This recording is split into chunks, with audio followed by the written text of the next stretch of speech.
एक बार की बात है, जादूपुर नाम के एक गांव में करतब दिखाती एक औरत एक रेड्डी के लिए गांव में आती है। आइए आइए मेहरबान कदरदान, खाइए रोहड़ा के ताजे ताजे केले। कभी खाए नहीं होंगे ऐसे केले, पीले पीले केले खाइए।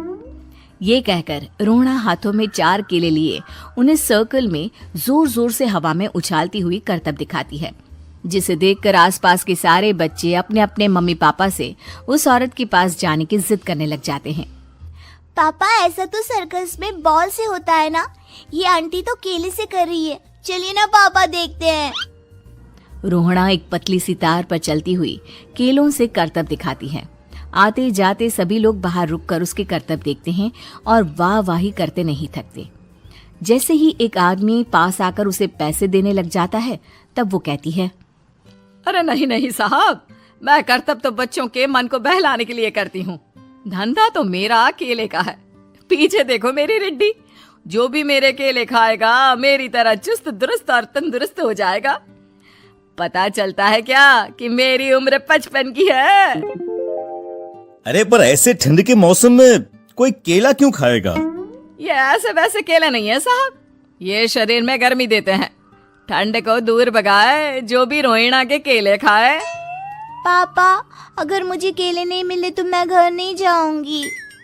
तभी उसके पापा कहते हैं कि बेटा, केले ठंड में कभी गर्मी नहीं देते। ये सब कहने की बातें हैं, सामान बेचने का तरीका है इनका।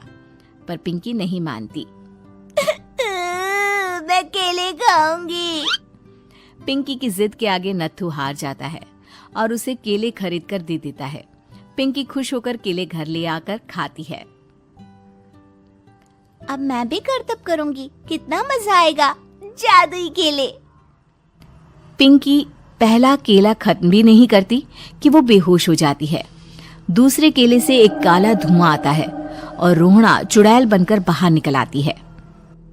मेरे भूतिया केले बच्चे न खाए, ऐसा हो ही नहीं सकता। जादूपुर वालों, कब तक बचोगे? आ गई हूं मैं रोहड़ा, जिसका कोई नहीं कर सकता सामना। रोहड़ा पिंकी को गोद में उठाकर काले धुएं में कहीं गायब हो जाती है। शाम के वक्त नत्थू घर लौटता है और पिंकी को घर में ना पाकर उसकी माँ से कहता है, माँ पिंकी कहाँ है? अरे बेटा, उसे तो तू सुबह करतब दिखाने ले गया था ना, फिर कहाँ वापस आए तुम दोनों? मुझे लगा तू उसे अपने साथ मंडी ले गया होगा। हे भगवान, मेरी बच्ची कहाँ गई? मैं उसे घर ही तो छोड़कर गया था माँ। नत्थू गांव के घर कोने में अपनी बेटी को ढूंढता है, पर उसे वो कहीं नहीं मिलती। परेशान होकर आखिर रो रो कर नत्थू हिम्मत हार कर घर लौट आता है। अगली सुबह रोहड़ा फिर से करतब दिखाने आती है और इस बार पिंकी की तरह रोनी केले खरीद लेता है। 50 रुपए दिए थे पापा ने, सारे पैसों की मैंने केले खरीद लिए हैं। अब मैं भी आंटी की तरह ही करतबबाज बन जाऊंगा। यही सोचते हुए रोनी केले खाता है और पहला अकेला केला आधा खत्म भी नहीं करता कि चुड़ैल उसके सामने आ जाती है। मेरे साथ चलने का समय आ गया है रोनी। ये तो बस शुरुआत है। अब इस गांव के सारे बच्चे धीरे धीरे मेरे कब्जे में होंगे, एक बच्चा भी नहीं बचेगा। ये कहकर रोना रोनी को गोद में लेकर काले धुएं में अदृश्य हो जाती है। इसके बाद हर रोज गांव में से कोई ना कोई बच्चा गायब होता, पर ऐसा क्यों हो रहा है किसी को भी समझ में नहीं आ पा रहा था। रोज की तरह अपनी बेटी पिंकी की तलाश में नत्थू गांव के एक तालाब के पास बैठा रो रहा था।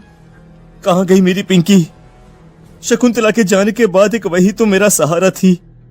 अरे उसकी आत्मा कोस रही होगी मुझे कि मैं अपनी बच्ची को संभाल भी नहीं पाया। नत्थू ये कहता हुआ रो ही रहा था कि तभी तालाब में से उसे शकुंतला की आवाज सुनाई देती है। कहाँ थी तुम शकुंतला? हमारी बच्ची और सारे गायब हुए बच्चे रोहड़ा के कब्जे में हैं। वो बच्चों को जो केले देती है उससे बच्चे बेहोश हो जाते हैं और उसके कब्जे में आ जाते हैं और वो उन्हें ले जाकर काली दुनिया में ले जाती है। पर वो ऐसा क्यों कर रही है? ये मैं नहीं जानती, पर उस दुनिया का रास्ता मैं आपको बता सकती हूँ। जहां ये नदी खत्म होती है वहां एक केले का पेड़ है, उसके नीचे एक दरवाजा है, वहीं से रास्ता जाता है उस दुनिया का। ये कहकर शकुंतला की आत्मा गायब हो जाती है। गांव के सभी लोग झुंड बनाकर उसी रास्ते से काली दुनिया में चले जाते हैं और वहां देखते हैं कि सारे बच्चे वहां काम कर रहे थे। पापा मुझे ले चलो यहाँ से। पापा पापा। सभी बच्चे अपने मम्मी पापा से लिपट जाते हैं। तो तुम लोग यहां तक आ गए? क्यों हमारे बच्चों को पकड़ लिया तूने? तुझे शिकार ही बनाना है तो ले, हम सब आ गए हैं, हमें खा ले। नहीं, मुझे बच्चे चाहिए, मेरे बच्चे के बदले तुम लोगों के बच्चे। क्या मतलब? मैं इसी गांव में रहने वाली एक औरत थी। केले की चोरी के इल्जाम में मेरे बेटे को गांव वालों ने इतना मारा कि वो मर गया। उसी दिन मैंने ठान लिया कि गांव वालों का भी वही हाल करूंगी। कुछ दिन बाद बेटे के चले जाने के दुख में मैं भी मर गई और मेरी भटकती आत्मा एक चुड़ैल बन गई। और फिर मैंने बदला लिया तुम सबके बच्चे छीनकर। बर्दाश्त नहीं कर पाए ना, सोचो मुझ पर क्या बीती होगी। हमें माफ कर दो रोना, पता नहीं ये किसकी गलती थी पर हम सभी माफी मांगते हैं। हमारी खुशियां लौटा दो, तुम भी तो एक माँ हो। गांव वालों की बात सुनकर रोना का मन पिघल जाता है और वो बच्चों को छोड़ देती है।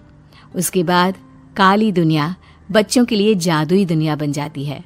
अब कोई भी कभी भी वहां आ जा सकता था।